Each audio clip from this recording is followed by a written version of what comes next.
Salut les addicts, j'espère que vous allez bien, on se retrouve dans une nouvelle vidéo, cette fois-ci pour parler terrarium. Dans la vidéo précédente, je vous avais fait l'allusion d'un paludarium, celui-ci est un projet que j'entreprends pour la chaîne, celui-ci devrait débuter sûrement la semaine prochaine, et il ira juste ici. Mais ce n'est pas le thème de la vidéo, cette fois-ci on va rester plus ou moins dans le même esprit, mais on va parler terrarium. Je me suis trouvé un petit terrarium pas trop cher en type verre soufflé, verre recyclé, c'est plutôt sympa, et en plus il a un truc plutôt pratique, une petite LED à l'intérieur, et ça va être sympa pour le rendu. On commence tout de suite. Pour ce tutoriel, vous allez avoir besoin de sphaigne, de terreau mélangé à de la tourbe, de vermiculite et d'acadama.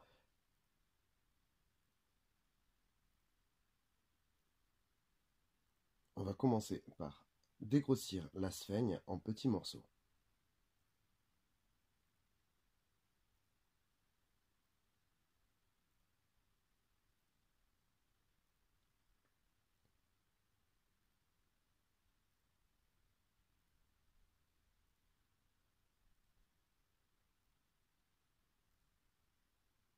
Puis on s'en vient mélanger le tout.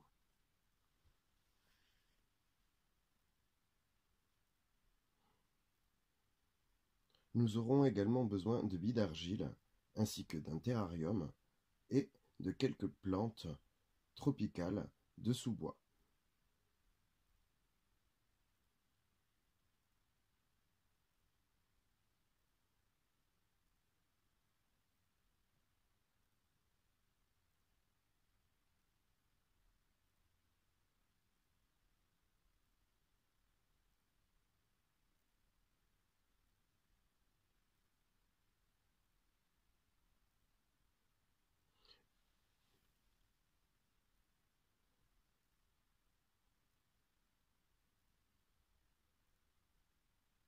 Mon akadama a été simplement humidifié afin de pouvoir le rendre plus malléable et pouvoir le mélanger à mon substrat, d'où l'utilisation de la fourchette.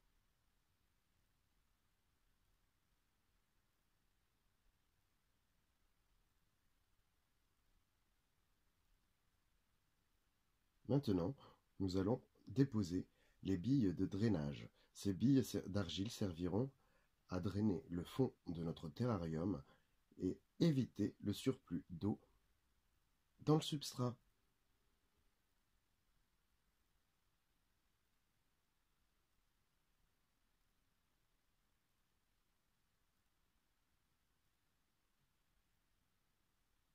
Puis il nous suffit de déposer un peu de substrat au fond de notre terrarium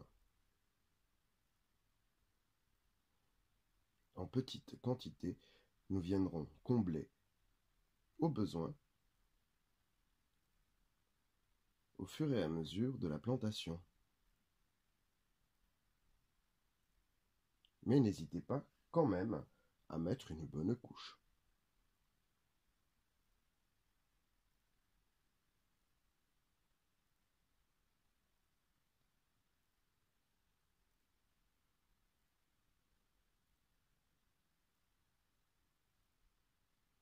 Ce terrarium est destiné à être une nourrice ou une nurserie pour mon paludarium. Les plantes qui seront installées seront replantées lors de la création du paludarium. Nous allons avoir également besoin de racines aquariophiles. Vous pourrez trouver ces racines d'aquascaping directement dans votre jardinerie proposant un rayon animalier. L'intérêt d'utiliser des racines déjà traitées, c'est qu'elles sont adaptées à un milieu humide.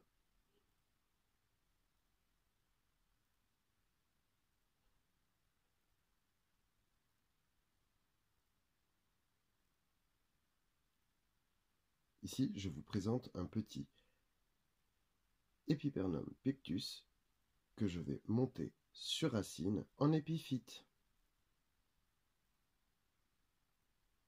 Je commence à retirer son substrat. Ce dernier était en sphaigne pure dans la nurserie.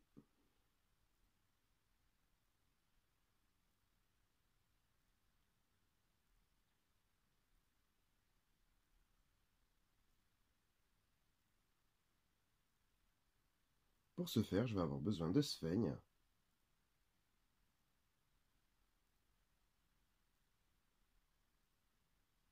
que je vais entourer autour des racines.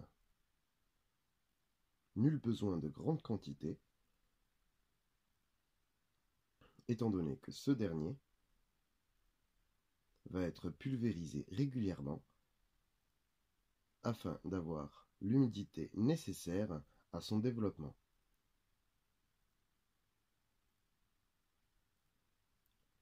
Je vais directement fixer la sphaigne avec du coton bio. Il s'agit simplement de fil de couture. Ce dernier se désagrégera avec le temps, une fois que les racines auront fait leur travail et se seront fixées à la dite racine.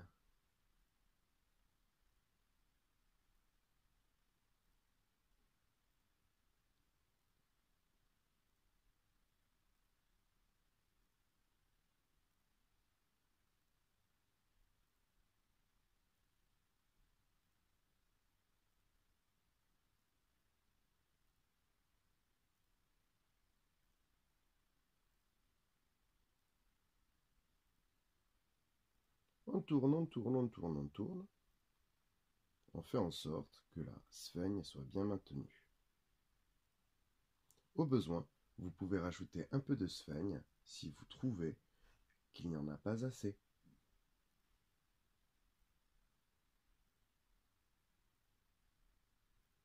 Un petit nœud autour de la racine.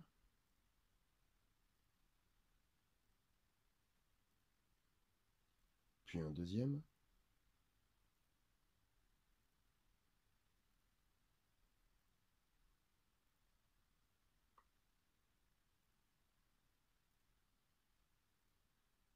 Et on coupe.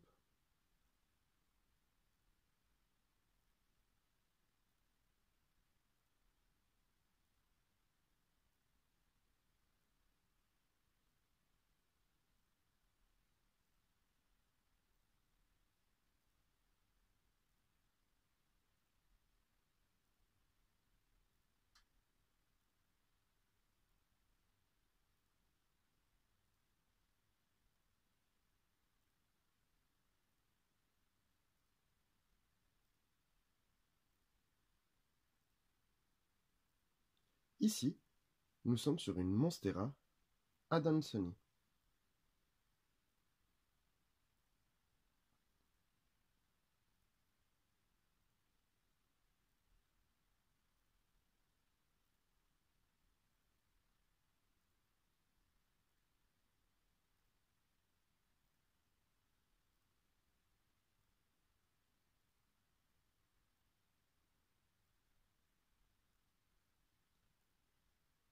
Même étape, on retire le substrat.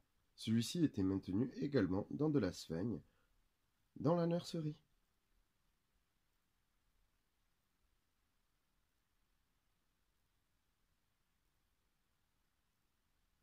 Celui-ci ayant un bon système racinaire, il devrait s'implanter sans problème.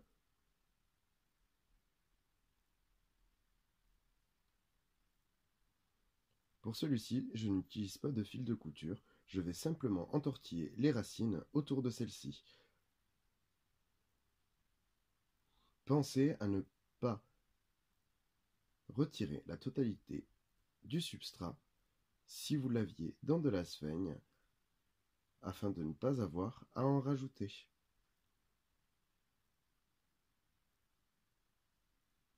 Ici, nous sommes sur un petit bégonia rex.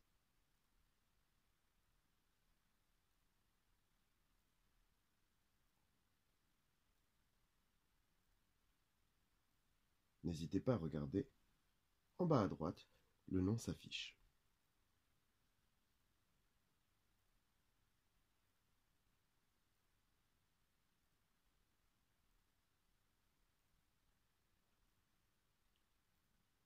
Pour le besoin du terrarium, je vais n'avoir besoin que d'un seul rejet. Ici, nous sommes sur un bégonia rex également. Regardez-moi cette beauté.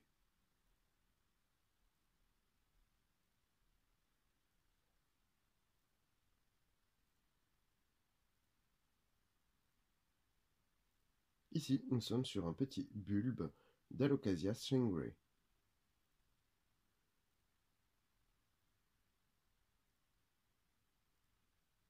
Celle-ci sera déplacée dans le paludarium d'ici quelques temps.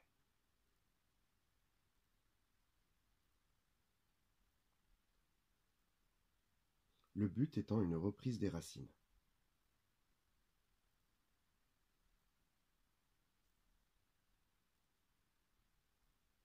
Nous plaçons notre racine principale, qui sera la structure de notre terrarium. On tourne, on la modifie, on remodifie. Il faut que ça nous plaise. Hop, on passe à la petite racine avec le Monstera adansoni. Celle-ci étant un peu plus large, je n'hésite pas à courber et plier ces racines afin de pouvoir la faire passer. Il faut dire que le goulot n'est pas très large. Vous voyez ?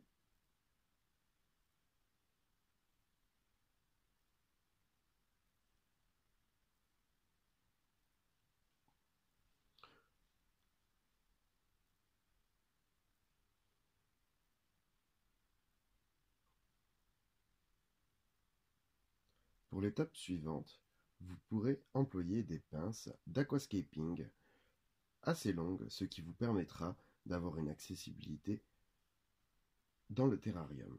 Ici, je plante en son centre l'Alocasia swingray.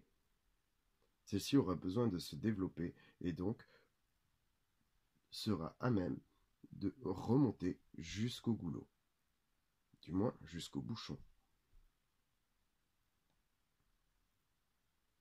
Et vous comprendrez à cette étape pourquoi l'utilisation de pinces d'aquascaping aurait été utile.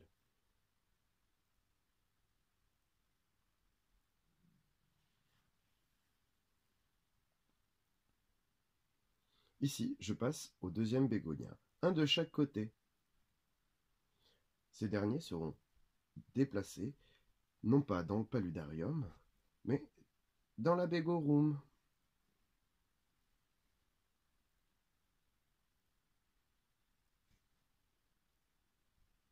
Ce sont les futurs pieds-mères du printemps prochain. Hop, le pictus qui restait, lui aussi on le met. Il sera de toute façon transféré dans le paludarium.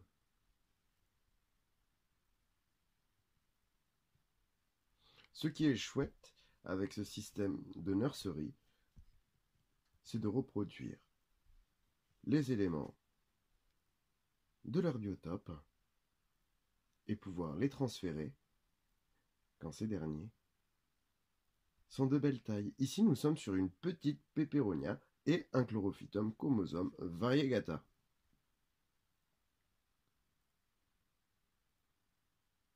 Ça va apporter un peu de luminosité au sein du terrarium. Celui-ci sera bien évidemment changé d'ici quelques temps, étant donné que ce dernier croît plutôt facilement.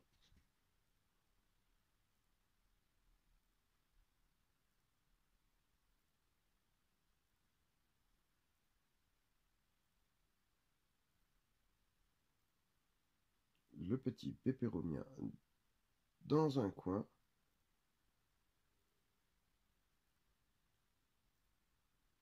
Celui-ci fera peut-être partie des éléments définitifs du bac. Mais ça, on verra dans une prochaine vidéo.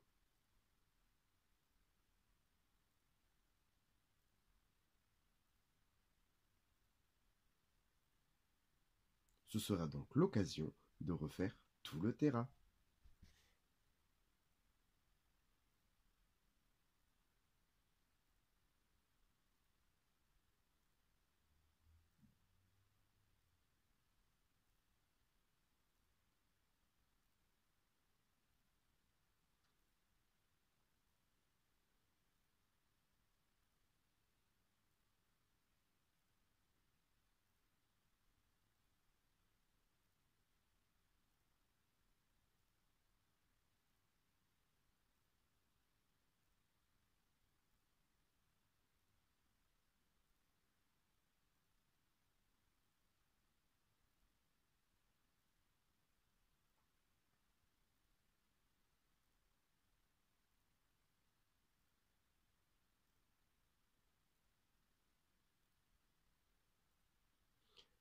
Et tada!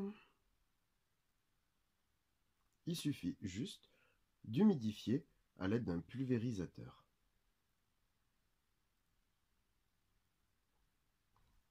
Ayez tout de même la main lourde,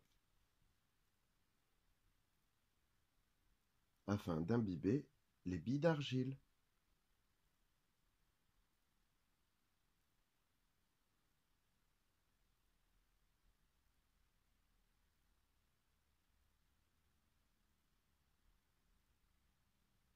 Petite astuce de début de vidéo, n'hésitez pas à mettre un petit verre d'eau avant de mettre votre substrat afin que les billes d'argile se gorgent et ainsi avoir une pulvérisation plus légère.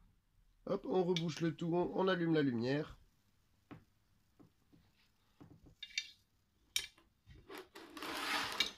Et voilà, notre terrarium est terminé.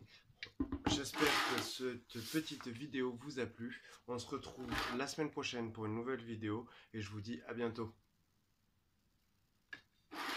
Cette vidéo, n'hésitez pas à mettre un petit pouce sur la vidéo et à vous abonner à ma chaîne. N'oubliez pas la petite cloche pour recevoir toutes les notifications. Comme ça, vous serez avertis de la sortie d'une nouvelle vidéo.